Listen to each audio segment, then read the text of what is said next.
What is up, guys? My name is Javier Tirado, and welcome to Fast TV.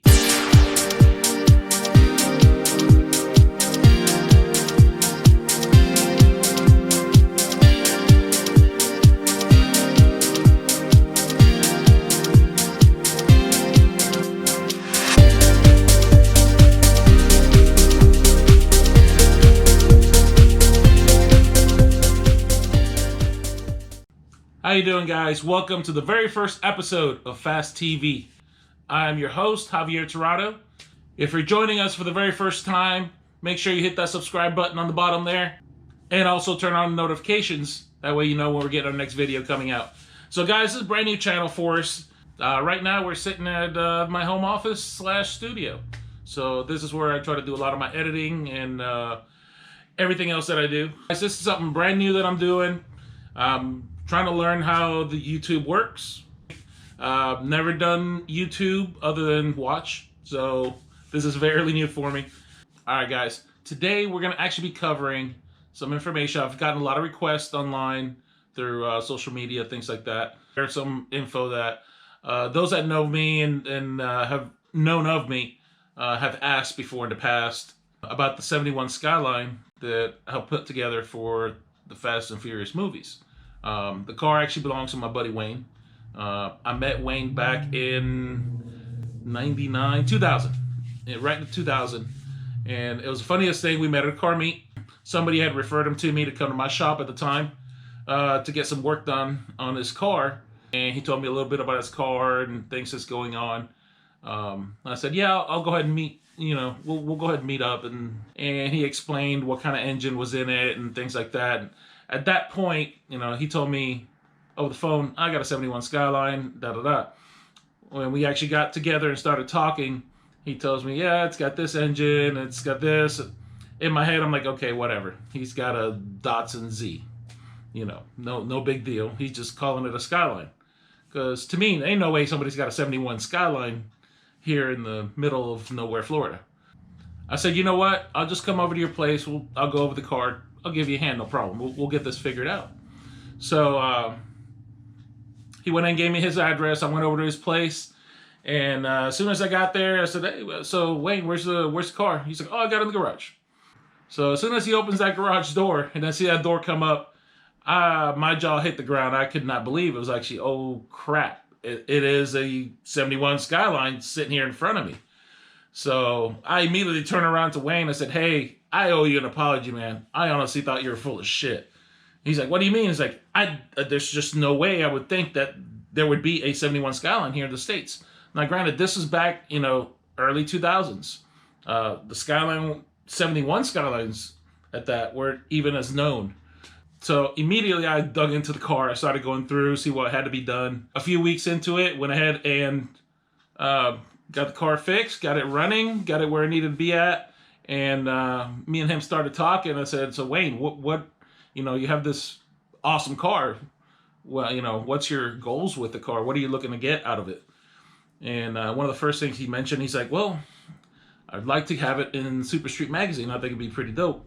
I said, all right, I got you. So I contacted Jonathan Wong over at Super Street at the time. This was, I had met him back doing the Super Street tours from 94 and up when I lived in Orlando. So I went in, gave him a call, some information, said, hey, I got a perfect car for your back in the day issue of Super Street Magazine. Sent him a couple pictures that I had, which back then cameras sucked and resolution was horrible. But it was what we had at the time. He saw it and he was like, definitely want to shoot this car. I want to make an article on it. When can we meet up? And of course, Nopi Nationals was coming up around that time. I said, hey, let's meet up at Nopi Nationals. So let's do this shoot. So he's like, down. We went ahead and did that.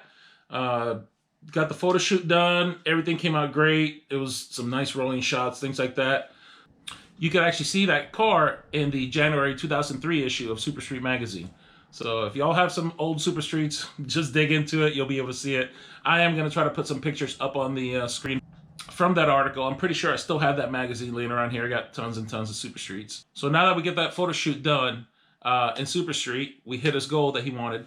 said, "Hey, so what's next? What do we want to do?" He's like, "Man, I don't know." He wasn't sure. You know what? No, Fast and Furious had just come out, and they're about to do Too Fast, Too Furious, or so I heard. So I was like, "Hey, let's try to get the car in the film." I thought it'd be pretty cool to get the car in the film. So I reached out to a few folks, sent out some information, some feelers out there. I did find out there was a casting call for Too Fast, Too Furious, but it had just passed. So we missed that. We're like, oh, well, shit. What are we going to do? So we missed the shoot. I said, maybe if they make another film, we'll try to reach out at that point. And lo and behold, there was a third film that was put together. And because our information was already out there, that we had put in for Too Fast, Too Furious, we got contacted for Tokyo Drift. And it worked out even perfect. Of course, right-hand drive car. It's a true JDM. It is a true JDM Japan car. So it was a perfect fit for the film. So we struck an agreement with Universal Studios for them to rent the car to use on the film. And it was perfect timing for us also. We just finished building the new L28 with direct port nitrous on there and the triple Mikunis. It's making great power. And about 2.5 weeks before we get ready to leave for California, we get a call from John Weiser letting us know, hey, there might be an issue. We can't use the car. We're like, well, what's wrong? Why can't we use it? He says, well, unfortunately, the car being white, at the time, it would throw off the camera, the film, and that's one of the things the director was worried about. So he said, hey, if you're willing to paint the car a different color or black, we can still use it. So having only a couple weeks, we said, screw it. Yeah, we'll paint it black, no problem. So we went ahead and went to town, got the car painted black, and then we got our happy ass on the road and straight to California. On our way to LA, we went ahead and made a pit stop over in San Diego and hung out with my buddy Nolan Glidewell. He was stationed at the NAS base right there. And we hung out for about a day, then we went ahead and made our way to the set, where we started getting everything checked in and met up with John Weiser and actually met Craig Lieberman over there for a little bit. He was checking out the car, as you can see in the pictures I have here. Here's a close-up of the L28 that we built with the direct port nitrous, triple Mikunis, all that good stuff. And we made our way onto the set and walked on through. Got to see a lot of really cool cars while we were there. Again, it was a closed set. You weren't allowed to film and take pictures. I was able to sneak a couple pictures here and there while I was on set, until I finally got caught and they told me, hey, you can't do this. And I had to sign a non-disclosure type deal that no pictures were to be released till after the filming was completed. But here are some of the pictures that I was able to keep with me. There's one with Wayne with his Skyline. There's some more of the cars as they were getting lined up, getting ready to do some of the filming. Another one with Wayne in the background there. You can see the Speed Zone logo on the windshield. Another cool thing that happened, John asked me to move some of these vehicles around during the end of filming, to move them from there back to the garage where they're going to be put together and reassembled and repaired for some of the ones that were damaged during filming. Overall, it was a really cool experience being able to see how things are being made, how the filming goes together, and to see what the behind the scenes. It was really fun to actually be there and enjoy this. One question I always get is, was any of the driving real? And I can tell you 100% absolutely the driving was real. Now, some of the backgrounds, of course, were CGI, like a lot of the mountain racing scenes, things like that. But as far as the actual driving, it was 100% real. And of course, it was done in close sets with stunt drivers. Now, the car was supposed to be featured in Han's garage, and unfortunately, one of the grips, as they were getting ready to put all the vehicles, stage them in the garage, he accidentally kicked the fuse box and ripped one of the wires and started smoking. So they freaked out. They thought there was a fire, so they ended up not using the vehicle, unfortunately. So it did not make any screen time during Tokyo Drift because of this. But the director did put it in the script of the movie. Ready to do this another car, hon? I'm ready to take that 86 Corolla off your hands. All right. Put up the 72 Skyline. Done. Although they got the year wrong, it's a 71, but hey, it still got on film. I thought it was pretty dope. Wayne was very happy, and hell, once we got the car back, we started going to more events, showing off the car.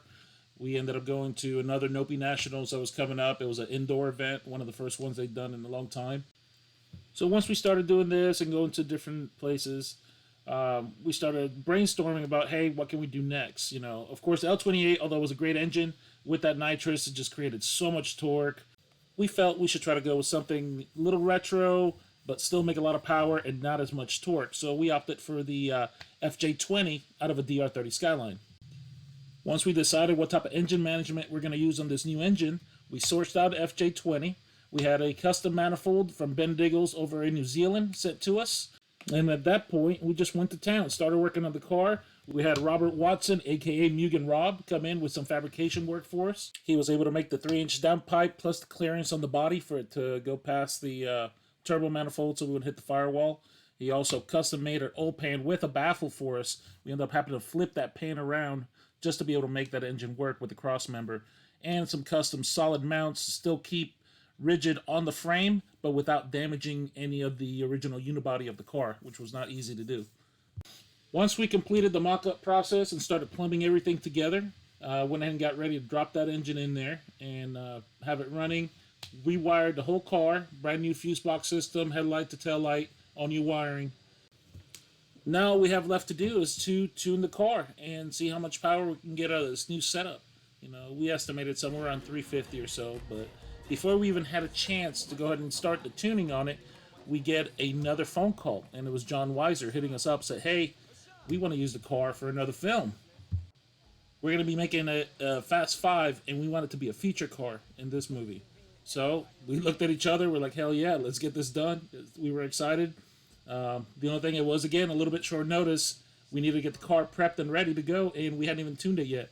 There was no way I'd have time to do any type of street tuning with this, so I reached out to my buddy Johnny Adams over at Adams Automotive, and we used his dyno facility over there. He gave us a hand. We actually went through, did a quick tune on it, kept it for about 4 to 5 psi of boost. For movie cars, you don't have to be the fastest thing out there. You just have to look like you can go fast, and of course, at least have all the sounds and everything else. Now that we had the car completed, it was ready to go to Fast 5 for filming. So this vehicle got packed up at Jacksonville Port, and we went ahead and sent it over to Brazil for film work there.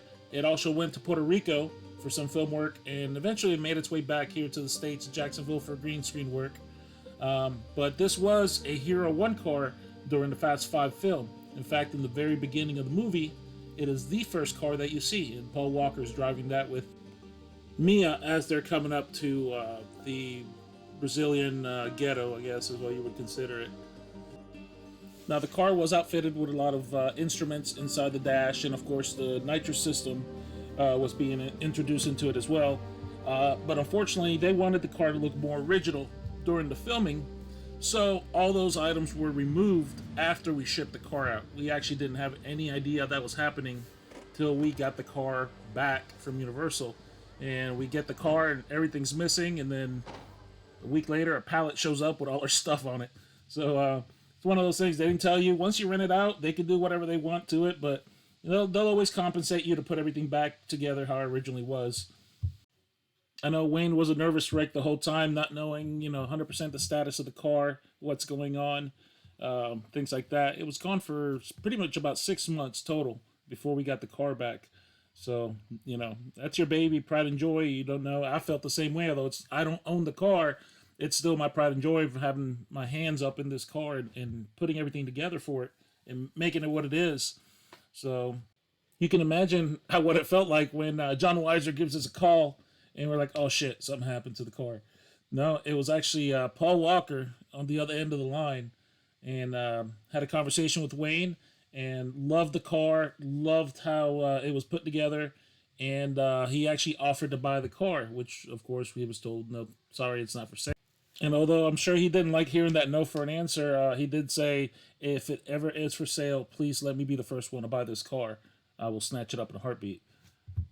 Later, after the release of the film, we did find on Vin Diesel's VinBook this video of him and Paul Walker next to the car, just going crazy over it. You couldn't find this if you wanted to in Japan. So I can buy it? Damn, man, you can't even find this in Tokyo. I know. This is rare, man. So after getting the vehicle back from Universal and having all the parts come in through, me and Wayne looked at each other and said, you know what, let's do a full restoration, give this thing a proper paint job, and get everything 100% beautiful on this car. And so we immediately started working on the car again. It's just something that we're passionate about, we love doing, and we love the car itself.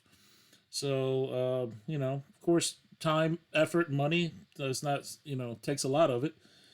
And life kind of usually gets in the way. And so, a few divorces later and moving around and things like that, didn't quite get all the time put into the car like we wanted to. So, and of course now, last year, we actually had a plan last year to do a full restoration on the car or I should say, complete the restoration of the car.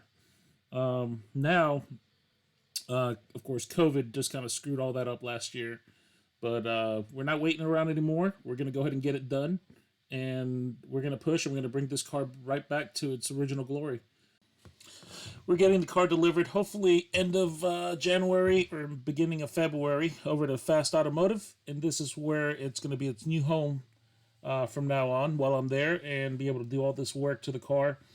We have an in-house dyno, in-ground dyno, that makes it so much easier to be able to tune this vehicle now. And we're going to be covering every bit of it right here on Fast TV. So we're going to be taking all the footage as we're working through the car. You'll see a couple different episodes pop up through there. We have other projects that we're currently working on as well. So guys, go ahead and stay tuned with us. We're going to be bringing some awesome stuff to you. And of course, the editing, the filming, all that will get better. This is new to me. I lost the other half of my footage to a computer crash. And I appreciate you making your way through what I've created today. And it's only going to get better. Things are only going to get better on the footage, coverage. Of course, the build, you're going to see that. It's got some awesome stuff, guys. Thank you very much for joining us today. And I'll see you soon.